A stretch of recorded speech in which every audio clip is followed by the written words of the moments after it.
Ma'am, she doesn't need that mask. Take it off. Please, my daughter can't breathe. She needs it. I said off. Now. The jet cabin trembled against the storm outside. Fluorescent lights flickered. The hum of engines pressed like a heartbeat beneath every seat. In row 14C, a girl, 12, slight, calm-eyed, clutched the oxygen mask to her face. Her small chest rose shallow, urgent. Her mother, Grace Morgan, sat rigid beside her, fingers trembling as she held the line from the overhead panel. Passengers watched, some silent, some recording, some frozen, unsure. The flight attendant, Margaret, sharp uniform, clipped tone, reached down and pulled the mask away. The elastic snapped. Air hissed into emptiness. Grace's breath broke. Please, she whispered, my daughter Talia has asthma. She needs it. Margaret's expression stayed firm, unyielding. Cabin pressure is stable. Protocol only for emergencies, she said. But Talia's lips were already paling. Her hand pressed to her chest, grasping for breath that wasn't there. Across the aisle, a businessman rose halfway from his seat. Let the kid keep the mask, he said, voice low, urgent. Margaret did not turn to him. Instead, she leaned closer to Grace, voice cool as frost. If you cannot comply, I will have security waiting when we land. The plane jolted. Overhead bins rattled. Talia gasped, thin, desperate. Grace reached again for the dangling mask, but Margaret's hand blocked her. The cabin fell into tense, horrified quiet. A teenage passenger whispered to a friend, "Why is she doing this?" Another mother clutched her own child closer. The captain's voice crackled overhead, calm against chaos. "Ladies and gentlemen, prepare for landing, severe weather below." Grace closed her eyes. One thought burned, fight for her. No matter who's watching. She pulled her phone from her purse, thumb shaking, heart steadying. Record. The lens captured the moment. The struggle. The injustice. Talia wheezed softly, like a candle's final flicker. Passengers watched Grace stand, not loud, not violent, but unbreakable. "Someone help my child," she said. Her voice trembled, then steadied. "This is my daughter. She deserves to breathe." Outside, the runway lights glowed like a promise. The plane descended. A storm waited. Security waited. And one truth waited no longer. Someone in this cabin was going to answer for what had just happened. Enjoying this? Tap subscribe for tomorrow's story. 7:15 a.m., Dallas, Texas. The house was quiet except for the soft hiss of the air purifier in Talia's bedroom. Grace stood in the doorway, watching her daughter sleep for one extra moment before she woke her. Talia always looked younger in sleep, the worry line smooth, the inhaler resting on the nightstand like a tiny guard on duty. "Baby," Grace said gently, touching her shoulder. "Time to get up." Big day. Talia blinked awake, giving that small, sleepy smile that always pulled Grace through hard mornings. "Grandma's birthday," Talia whispered. "I remember." "That's right," Grace said. 80 years. She'll fuss if we're late." Talia swung her legs over the edge of the bed, pausing only for a slow breath. Grace watched her chest. She always watched her chest. "How's the breathing?" Grace asked. "Okay," Talia said. "Feels normal." Grace reached for the inhaler and placed it in Talia's hand. "Humor your mama," she said, light but firm. "2 puffs before we leave." Talia rolled her eyes in the gentle way of 12-year-olds, then obeyed. 2 soft clicks. 2 measured breaths. Downstairs, a small suitcase waited by the door, tag marked with their names. Grace's phone buzzed on the counter with the airline's reminder. Flight 238 on time. She glanced at the logo without much thought. They had flown this carrier for years. It was the one Talia's father had always booked, back when they used to travel as a family. Back when business trips and family vacations blurred. Grace's chest tightened, then released. She picked up her phone and tucked it away. They loaded into the rideshare, the driver making friendly small talk about the weather and holiday crowds. Talia leaned her forehead against the window, tracing invisible lines in the fog her breath made on a glass. "Mom," she asked quietly. "Yeah, baby. Do you think Dad knows we're flying today?" Grace swallowed. "I told him," she said. "He said to text when we land." It was mostly true. She had sent a short message the night before. Flying out for Mom's birthday with Talia. She's excited. The reply had been brief. Busy day. Tell her I said have fun. No mention of calling. No questions about her breathing. Grace folded the memory away, like a letter you cannot answer. At the security line, Talia's inhaler made the scanner beep. The agent, a tired woman with kind eyes, waved it through without a second glance. Keep that handy, sweetheart, the agent said. Air can be dry up there. Talia smiled and tucked it into the front pocket of her backpack. At the gate, the announcement crackled. Boarding for Flight 238 to Charlotte will begin shortly. Grace checked Talia again. Skin, color good. Breathing steady. Shoulders relaxed. When pre-boarding was called for families with small children and passengers needing extra time, Grace hesitated. Talia was 12, not a toddler. She didn't want to make her feel fragile. But then she saw the long line forming, the rush, the crowd. Come on, Grace said softly. We'll go now. Less stress on your lungs. On the jet bridge, the air felt tighter, tinged with fuel and metal. Talia coughed once, a small sound. It's okay, Grace murmured. Almost to our seats. Inside the plane, the low hum of the engines vibrated beneath the carpet. Overhead, Vince whispered. A flight attendant with a warm smile greeted them first. Morning, welcome aboard. Then another attendant turned, the one with the clipped bun and sharp eyes. Her name tag read M. Harris. Back is pretty full, Margaret said. Try to sit quickly. We're on a tight schedule. Her tone wasn't rude exactly, but it wasn't gentle. Her gaze flicked over Grace and Talia, paused on Talia's inhaler. Is that medication going to be an issue? Margaret asked. It's just an inhaler, Grace said. She has asthma. She's stable. Margaret hummed, noncommittal. Well, follow crew instructions at all times. We don't want any disruptions.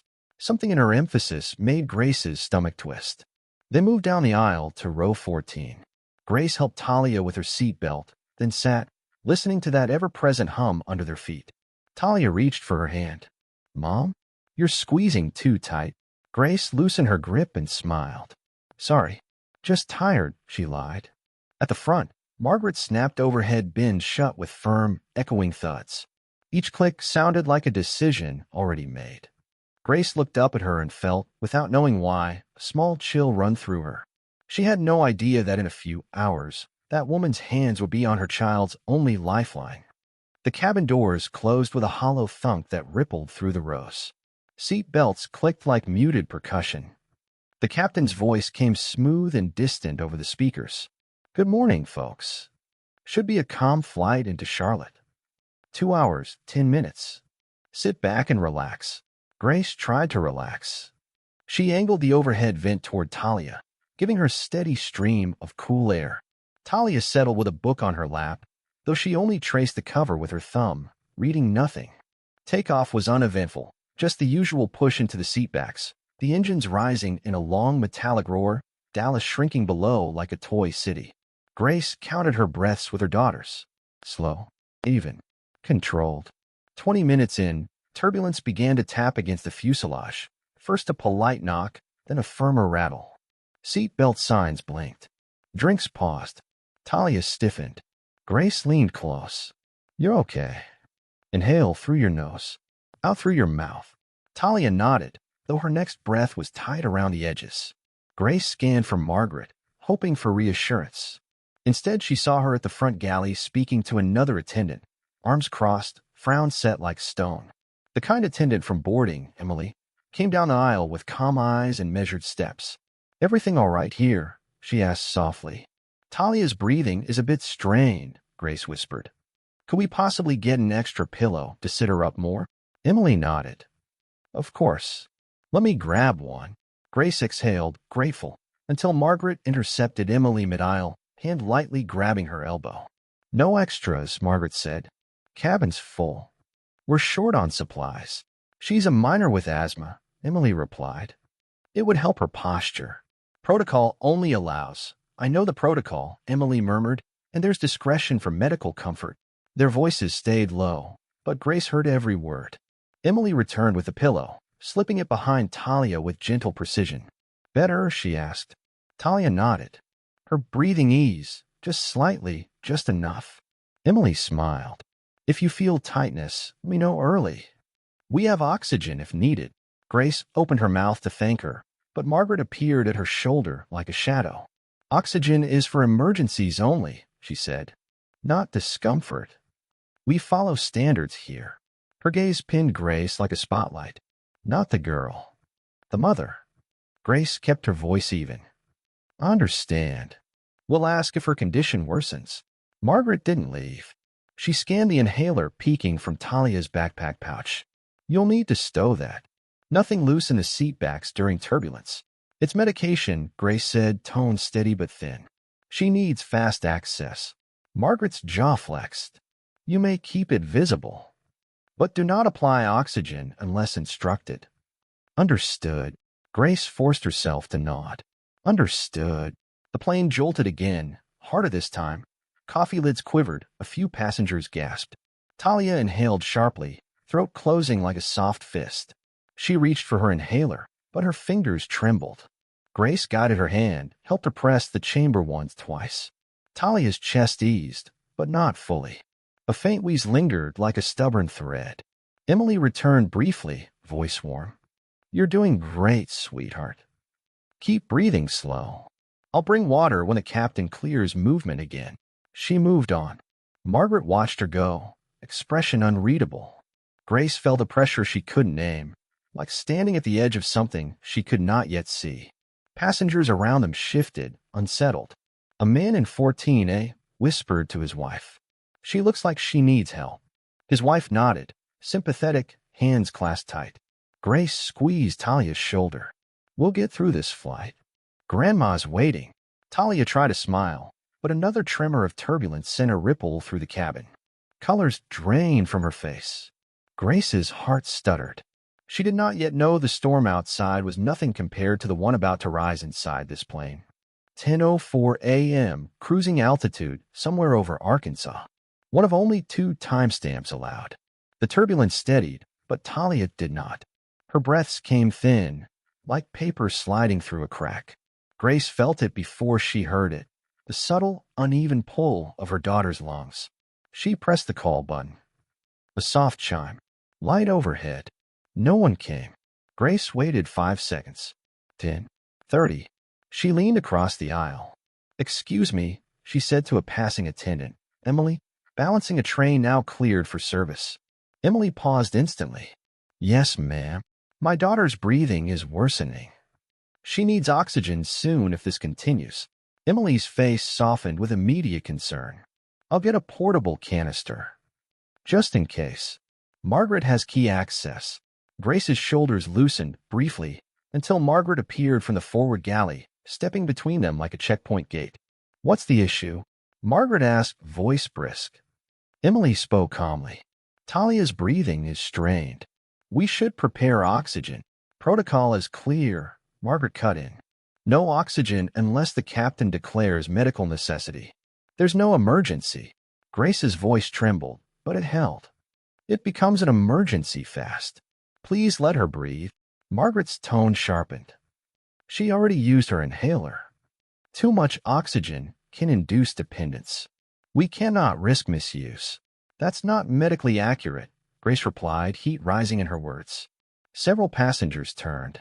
A row behind them, a retired nurse named Linda, silver hair braided neatly, cardigan buttoned, leaned forward. I've worked with pediatrics for 30 years, Linda said gently. Asthma attacks escalate quickly. Oxygen is precautionary, not harmful. Margaret stiffened. With respect, ma'am, you are not clinical crew. Our training meets FAA. Another voice joined, quiet but firm. So follow the training, not fear, said the businessman from the hook. Michael, early 40s, worn wedding ring, calm authority. Give the kid the oxygen. A murmur rippled down the aisle. People were watching now. Not a spectacle, a choice. Emily met Margaret's eyes. We have discretion. The manual allows oxygen at crew judgment. Margaret inhaled, shoulders rigid. Captain has final authorization. I will not bypass chain of command. She turned to Grace. Your daughter is breathing. She is conscious. This is not an emergency. But Talia's breaths were shallow. eyelids fluttering like shutters in wind. Her fingers trembled against her armrest. Grace stood, not tall but steady. Then, please call the captain. Now, a pause. A quiet showdown in a cabin filled with held breaths. Margaret finally lifted the phone to her ear. She spoke in a clipped whisper the cabin could not quite hear. Then she returned, expression unreadable. The captain denies oxygen use. Advises continued inhaler only. Emily's face fell. Frustration held tight behind protocol. I'll bring water, she murmured, apology threaded between words. Margaret leaned closer to Grace. Her voice dropped to a tight warning. You must cooperate. Do not attempt to retrieve oxygen without authorization. If you interfere with crew operations, law enforcement will meet us upon landing. Passengers shifted, some in discomfort, some in disbelief. Grace sat again, but something in her changed shape. A slow steel formed beneath her ribs. She pulled her phone from her bag, not as a threat, not as rebellion, as evidence. She pressed record. Quiet, steady, a mother bearing witness. Margaret's eyes flicked to the phone. A quick spark of annoyance, perhaps fear, crossed her face. Grace didn't raise her voice. She didn't accuse.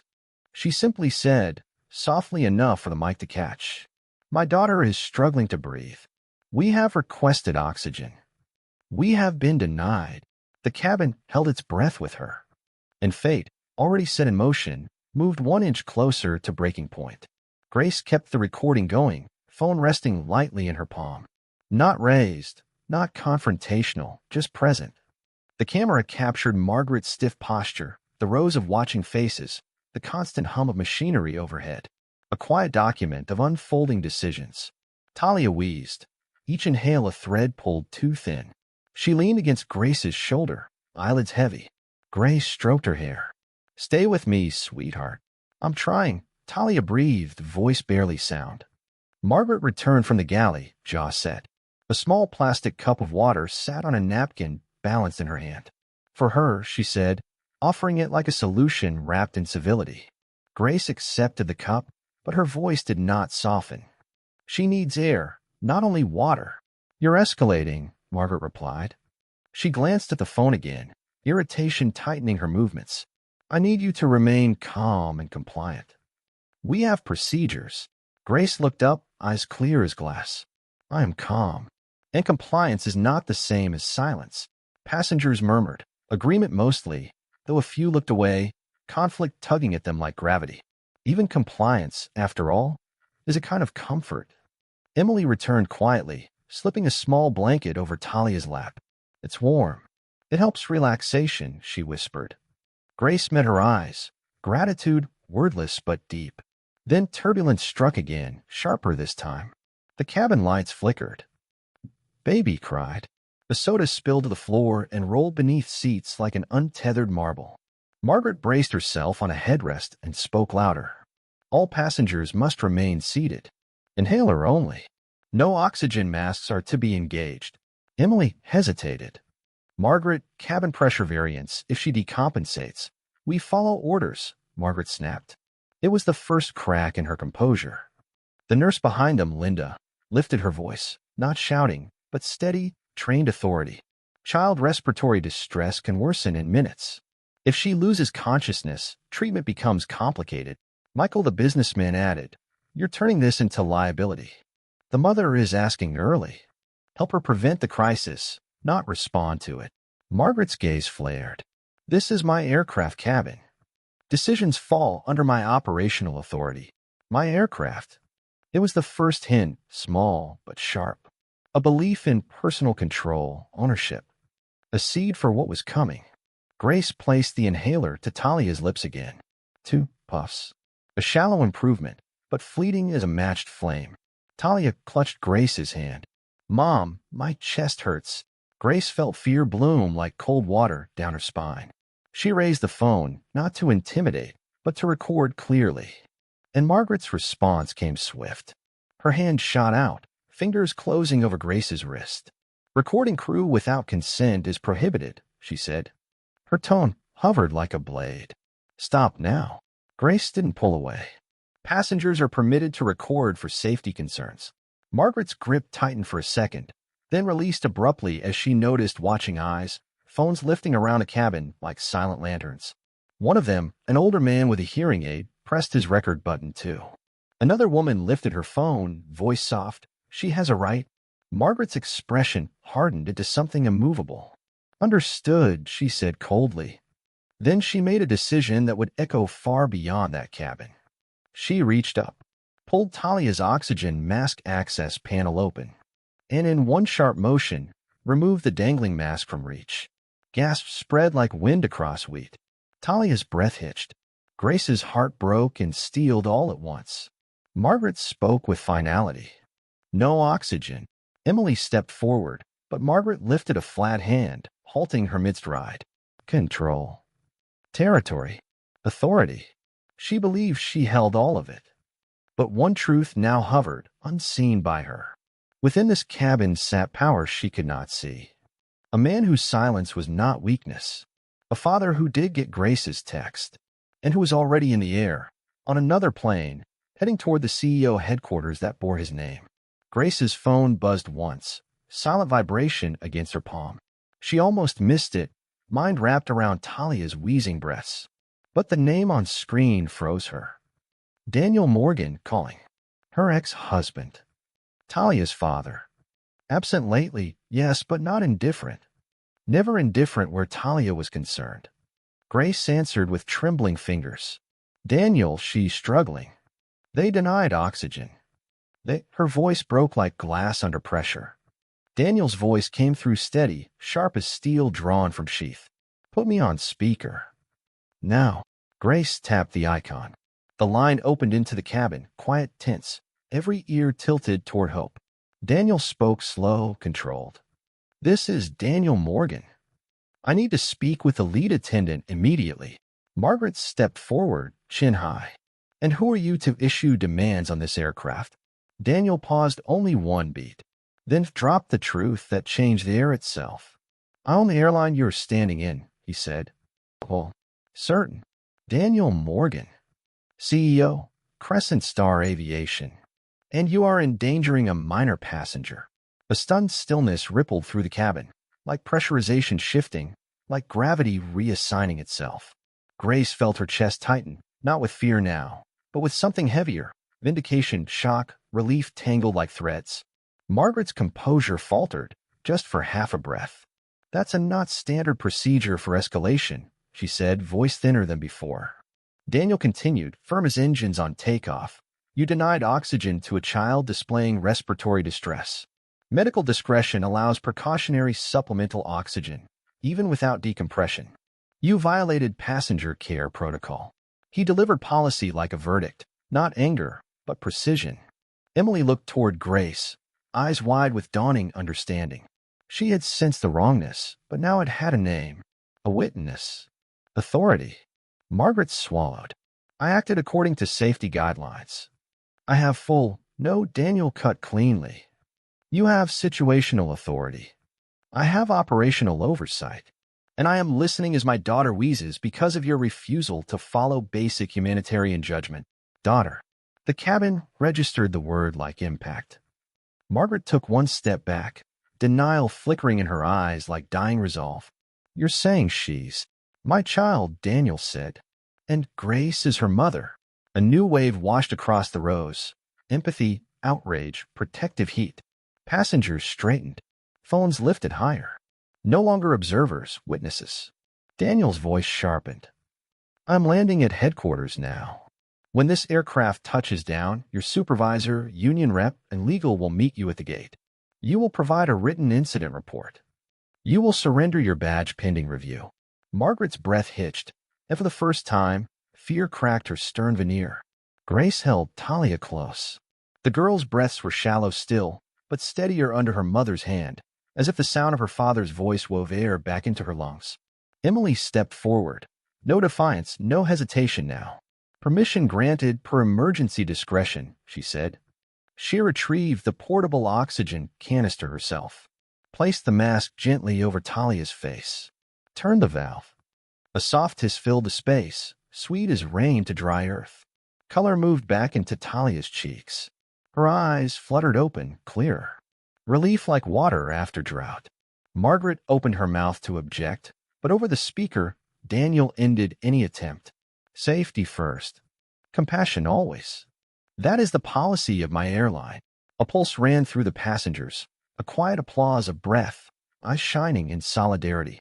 And Margaret stood still, rigid, a captain dethroned. Power had shifted. Not through rage, not through force, through documentation, through truth, through a father who would not let indifference stand. Oxygen flowed in soft rhythm. We-hiss, we-hiss. Steady now. Life returning one quiet breath at a time. Talia's eyelids fluttered open fully, brown eyes clearer than they had been in an hour.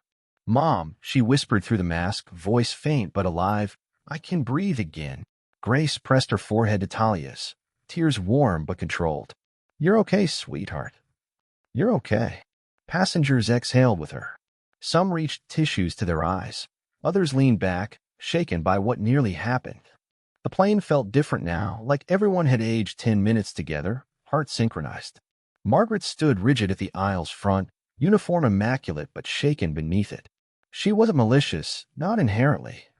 But she had chosen control over care, procedure over compassion. And now every passenger had seen it. Emily, soft yet steady, turned to her respectfully.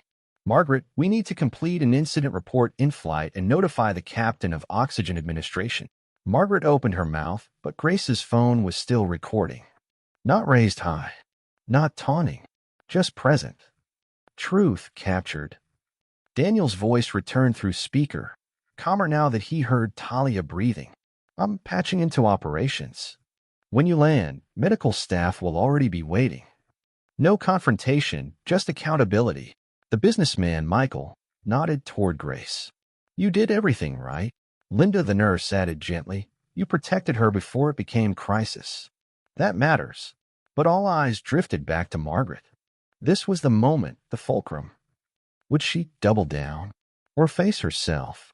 Margaret inhaled, shoulders rising, pride visibly fighting with conscience. She looked at Talia, small, recovering, mask gently fogging with life. Her jaw softened. Grace watched the shift happen, not dramatic, not cinematic, but human. Margaret finally stepped forward and kneeled beside their row. Her voice cracked once. "I should have listened earlier." Grace held her gaze. No anger. No victory. Just truth. "You can still listen now." Margaret nodded, eyes glass bright though no tears fell. "I was afraid of misstepping. Afraid of breaking rule before rule broke safety." Emily placed a reassuring hand on her shoulder. "Protocols guide us, not replace judgment. We're here to help, not just enforce. A subtle redemption, not exoneration." In the front cabin, the intercom chimed. The captain spoke, tone heavy with awareness. "We have an onboard medical concern. We'll be descending shortly for priority landing. All crew, prepare the cabin." Passengers straightened seats. Belts clicked. Cups were cleared. Margaret helped Emily secure the aisle, working quietly, humbly, no longer guarding power, but participating in care. She returned once more to Grace. "I'll escort you and your daughter to medical first when we land," she said, voice level. No delays. No obstacles. Grace studied her for a moment, then nodded. "Thank you. Not forgiveness yet, but possibility." As descent began, Daniel spoke one last time, warm but firm. "I'm waiting on the ground. We'll handle the rest face to face, with fairness, not fury." Grace squeezed Talia's hand. Talia whispered, "Dad's coming." Grace smiled softly. "Yes. And he's not just arriving, he's standing." Outside the window, the clouds parted. Land rising below like new ground, Charlotte's runway stretched beneath the plane like a silver river. Wheels hit ground. Rubber thundered. Reverse thrust roared through the cabin. And then quiet. A quiet thick with consequence. Grace held Talia close as they taxied. Each breath through the oxygen mask sounded like a promise kept. Emily remained beside them, steady as a guardrail. Margaret stood farther up the aisle, posture no longer rigid, more like someone carrying weight she finally saw clearly. When the seatbelt sign dinged off, the cabin did not erupt into the usual chaos. No rushing for bags. No chatter. People stayed in place, watching, waiting, part of something larger than a landing. A knock sounded from the aircraft door. Not harsh, official. Purposeful. Two representatives boarded first, middle-aged, crisp uniforms, calm authority. Grace Morgan, one asked. And minor passenger, Talia Morgan? Grace rose carefully with Talia. Her daughter leaned into the oxygen tube, mask still fitted securely. Michael from 14A spoke to the reps. I witnessed everything. So did many of us. Linda the nurse added. Her distress was real. Care was delayed. Phones recording lowered now, not for viral flame, but for accountability and truth. Margaret approached the group. Her hands trembled faintly, but her chin stayed lifted. I understand. I need to make a full report, she said. No excuses. No deflection. The senior rep nodded. Yes, and you'll have the chance. We believe in process, not punishment without hearing. Grace studied Margaret one more time. Was the woman cruel or afraid of error? Intent mattered, but impact mattered more. Still, Grace saw something unexpected, regret seeking oxygen of its own. Emily spoke to Margaret gently. We'll do it together. A quiet solidarity, human, not hierarchical. The aisle cleared as passengers allowed Grace and Talia to exit first. One woman leaned forward, voice soft. We're glad she's okay. Another whispered, thank you for standing up. Grace felt the weight of community, strangers who had chosen witness instead of silence. Outside the jet bridge, medical staff waited. A young paramedic checked Talia's vitals, nodding with relief as numbers stabilized. She's past the danger point, he said.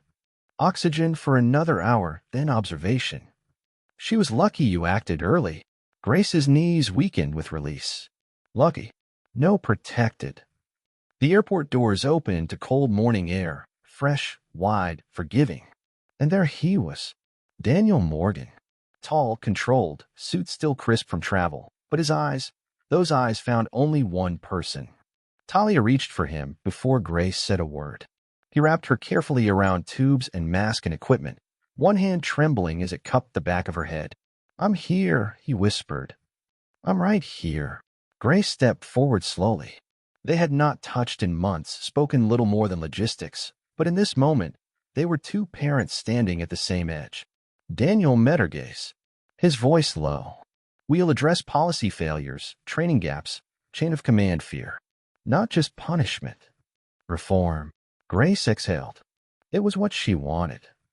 Not retribution, change. Inside the airport office, Margaret removed her badge and placed it on the table, hands steady.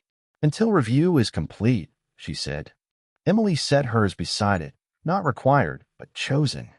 I want to be part of rewriting this, not just reacting to it. Daniel nodded, a slow approval. This won't be handled quietly. It will be handled right. And Grace, watching Talia breathe easier, knew the story had shifted. Not just a crisis survived. A system about to transform. A private conference room overlooked the terminal below, planes gliding like white wings across the morning. Grace sat beside Talia on a soft leather couch. The oxygen canister rested beside them, its quiet hiss now only memory. Talia no longer needed it, though she kept the mask on her lap like a lifeline she'd earned. Daniel stood at the head of a small table with two executives, flight operations, and crew leadership present. His tone was measured, not the anger of a man wronged, but the intention of a leader responsible. This isn't a single failure, Daniel said. This is training, judgment, protocol interpretation. We fix it by improving policy, not only punishing people. Grace watched him, seeing both the CEO and the father roles colliding, then aligning. Margaret sat across from him, shoulders lower, not defensive now. Emily sat beside her, not separating them, but supporting accountability with compassion. Daniel continued, we will implement mandatory escalation clearance for medical requests. Oxygen will be accessible when early signs are documented. And his voice softened. Crew will be trained to recognize distinction between control and care. Margaret nodded slowly. Grace spoke for the first time in the meeting, her voice steady. My daughter survived because one attendant listened and because others witnessed. But no parent should have to record proof to protect a child's breath. The room fell still. Grace met Margaret's eyes, not angry now, but unwavering. You should have listened when it was small, she said. Before it became crisis. Margaret absorbed the words like truth she needed. I understand, she whispered. And I am sorry. I let procedure matter more than a child. I won't again. Grace believed her, not blindly, but through a mother's intuition that recognized a turning point. Regret had roots now, not just surface. Emily added softly, compassion doesn't break protocol. It fulfills its purpose. Daniel nodded once. This resolution stands. Margaret, your credentials will be reviewed after retraining. Emily, your conduct today reflected our mission. You will join the advisory committee for medical response updates. Emily blinked, honored though humbled. I'll do my best to make sure no one fears asking for help. Grace reached for Talia's hand. Warm. Steady. She felt Daniel sit beside them, his suit still pressed, but his posture no longer corporate, just human. He looked at Grace, voice gentler than it had been in years. I should have been there sooner. Not for the airline. For her. For you. Grace didn't rush an answer.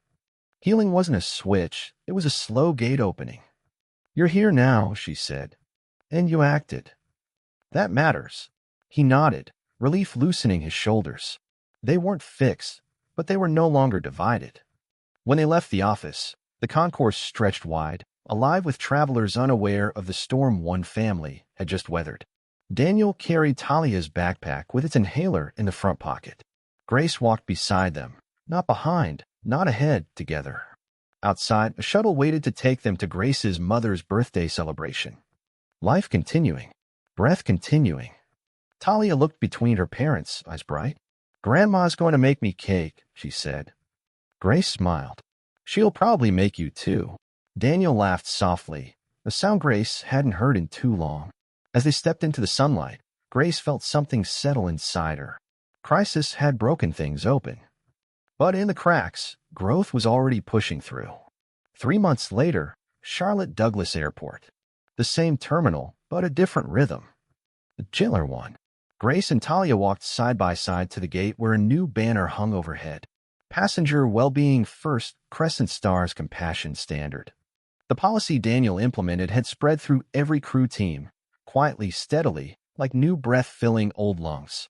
Flight attendants now received hands-on training for medical escalation, oxygen access procedures were simplified, and emergency discretion was encouraged, not feared. Emily stood near the gate, now in a crisp uniform with a new badge, Medical Response Liaison. She spotted them, smiled warm as sunrise, and hurried over. Talia, she said, kneeling slightly so they were eye level, how's your breathing these days? Talia beamed. Strong. I'm back in swim practice. Emily's eyes shimmered with pride. That's wonderful. A few steps away, Margaret stood by a training kiosk, helping new hires review medical response procedures. Her posture was calmer than before, still professional, but softened at the edges. When her eyes met Grace's, she paused, then approached with deliberate respect. Mrs. Morgan, Ms. Harris, a beat. Then sincerity. Thank you for allowing review instead of ruin. I learned more in one incident than 10 years of routine ever taught me. Grace nodded. Change came because people chose to grow, not hide. Margaret exhaled, gratitude threading her voice. Your daughter reminded me that procedure is a tool, not a wall. They parted with quiet understanding, not friends, but no longer bound by harm. Near baggage claim, Daniel waited, no suit today, just jeans and a gray sweater. A father, not a CEO. Talia broke into a run, inhaler bouncing in her pocket but in use today. He scooped her up with a laugh that echoed brighter than turbine roar. You ready for lunch? With extra fries, Talia declared. Grace joined them, the distance between past and present shrinking like contrails fading in blue sky. Daniel extended his hand, not expecting, just offering. She took it. Together, they walked outside into early spring air. Warm sun, steady wind, breath free and full. Grace looked back only once at a terminal where crisis had unfolded, documented, and transformed into reform. The moment captured on her phone had been viewed thousands of times, not for outrage, but to show what witness, courage, and compassion could do when paired with accountability. No scandal. No smear. Just change. Talia reached into her backpack, fingers brushing the inhaler and tucked beside it, the old oxygen mask cord. The airline had offered to dispose of it, but she kept it anyway. Not as trauma, as reminder. She lifted it briefly, sunlight catching the curve of plastic like a ribbon of memory. Grace touched her shoulder. You don't need to carry it every day. Talia smiled. I know. Today I just wanted to remember how we breathed because we spoke up. Grace's heart swelled, pride gentled deep. Family stepped forward, slow, healing steps. One breath, then another. And somewhere in the airport behind them, a training session continued, voices steady, policy pages open, lives safer because a mother recorded truth and a father stood up when it mattered. Andy, thanks for watching.